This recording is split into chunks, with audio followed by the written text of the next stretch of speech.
কি হয়ে গেল মিরাজের? মিরাজের এরকম একটি দৃশ্য দেখতে হবে তা আমি কখনো কল্পনা করি নাই। বন্ধুরা, আপনারা দৃশ্যটি দেখলে চমকে উঠবেন। ইতিমধ্যে লামহার বাবা সবকিছু জেনে গিয়েছে। বন্ধুরা, তাহলে কি মিরাজকে পুলিশের হাতে তুলে দিবে? বন্ধুরা, কি ঘটতে চলেছে গভীর জলে মাছ নাটকের 3 নম্বর পর্বে?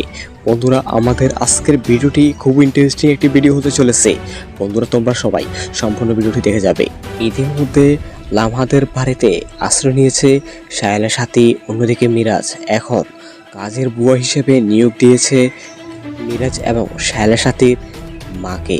বন্ধুরা, আসলেই তাদের মেইন উদ্দেশ্যটা কি? বন্ধুরা, আপনাদেরকে ছোট্ট করে ধারণা দিয়ে দিই। বন্ধুরা, মিরাজ এবং সায়ালের সাথী লামহাদের বাড়িতে আশ্রয় নেওয়ার মেইন কারণটা হচ্ছে যে তাদের সম্পত্তিগুলো দখল করে নেওয়া এবং প্রতিশোধ নেওয়া। বন্ধুরা, আপনারা আগামী পর্বে দেখতে পারবেন মিরাজ এবং সাহেলের সাথীকে ধরিয়ে দেওয়ার জন্য শান্ত চেষ্টা করবে, কিন্তু শান্তর কাছে কোনো প্রমাণ নেই। বন্ধুরা, গভীর জলে মাছ নাটকের 3 নম্বর পর্বটি সবাই আগামী বৃহস্পতিবার দেখতে পারবেন। বন্ধুরা, আমাদের আজকের ভিডিওতে লাইক টার্গেট থাকবে মাত্র 50টি। সবাই ছোট্ট এই টার্গেটটি পূরণ করে দিবেন। ধন্যবাদ সবাইকে।